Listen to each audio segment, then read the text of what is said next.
So ito pag-usapan po natin. O kasi nag-rally sa House of Representatives yung pong ilang mga grupo coming from the Makabayan Bloc. Okay? Ang kanilang hinihiling, impeach Sara. Okay, yun yung kanilang sinisigaw doon dahil nga po sa confidential funds, yung mga na-discover nila Franz Castro and all that. So, ang tanong, ano na nga ba ang plano nitong Makabayan? No? Meron kasing mga humihirit, merong mga nagsasabi na ay, yung sila Speaker Romualdez daw baka daw sinusuportahan o kakampi na itong Makabayan Black. Para sa akin po, yan ang farthest thing na mangyayari po. Kasi po, tuloy-tuloy lang yung pagsuporta ni Speaker Romualdez doon po sa efforts ng NTF-ELCAC para po masugpo yung pong armed rebellion ng NPA, and yung NTF-ELCAC tuloy-tuloy din naman po sa kanilang pagbabala regarding po dito sa Makabayan Bloc. Okay? Ano ba ang plano nitong Makabayan?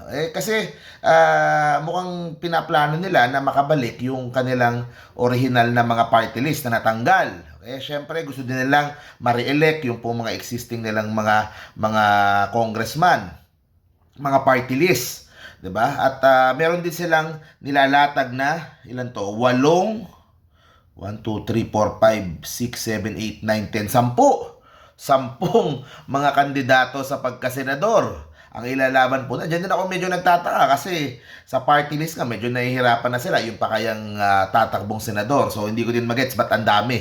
Ang dami nilang pinapatakbong ganyan. Yun, kasama na yung mga existing congresswoman nila, si Franz Castro, si Arlene Brosa. So magpapalit sila ng representative diyan doon sa kanilang mga party list. Pero patuloy pa rin naman po ang panawagan ng NTF-ELCAC. Okay, na wag nang suportahan yung pong mga nasa grupo na to. Kung gusto mong sumuporta ng mga medyo style aktivista, sa akin baka mas mainam pa.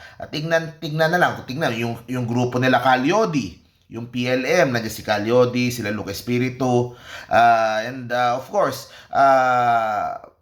mga kaibigan natin dyan sa Akbayan. Okay? Sila ay left in nature, mga aktivista, pero wala pong kumbaga walang direct na links doon po sa mga mini-mention po natin. At ang babalangan ng NTF-ELCAC sana po by next election wala na pong makalusot dito po sa mga grupo na to. Kasi habang pahina ng pahina yung pong kanilang mga grupo mas kumukonti din yung kanilang kakayahan para po mangampanya, para magpanalo ng mga seat. So mag-importante po na hopefully by the next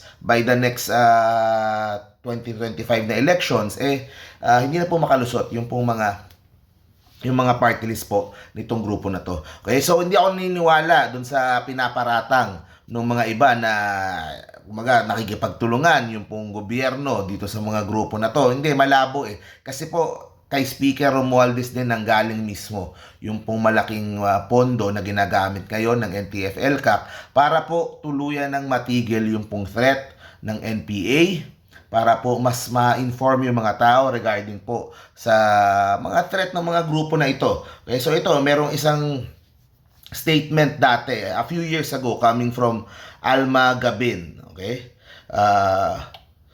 Sabi po niya, Kabataan Party List daw and other Makabayan Bloc is directly connected sa CPP. Their task falls under the CPP's civil bureaucracy work, whose main goal is to destroy the Philippine government from within.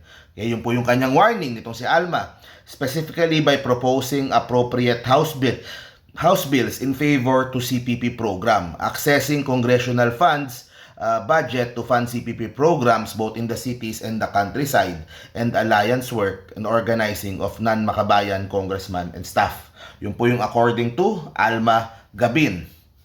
And para sa akin po, kumaga pakonti ng pakonti yung pong forces ng NPA. Maganda po matuloy-tuloy na. So we are at September, matatlong buwan na lang bago matapos yung taon. So hopefully po, sana maihabol by the end of the year or early next year, magkaroon na po ng lasting peace dito. Actually, yun nga, pag nagkaroon naman ng lasting peace na, kapag wala nang merong mga armas, pag wala nang ano, so magkakaroon tayo ng kapayapaan. Kung gusto nilang mag-participate sa political process po natin, karapatan po ng kahit sinong Pilipino po yun. Pero pag meron po kasing armed na component, pag may armed na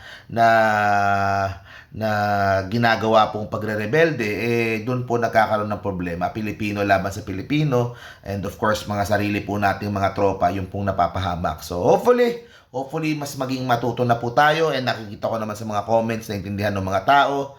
And, ayun, let us push for peace. Yan po ang gusto ng NTF-ELCAC. Okay? Yan po ang gustong mangyari ng ating gobyerno. And I firmly believe na isa sa magiging lasting legacy ng Bongbong Marcos admin ang katapusan nito pong NPA uprising. Magkakaroon na po ng kapayapaan internally dito po sa Pilipinas. So yun guys, thank you very much po. See you po sa next vlog po natin. Stay safe parate. Bye-bye.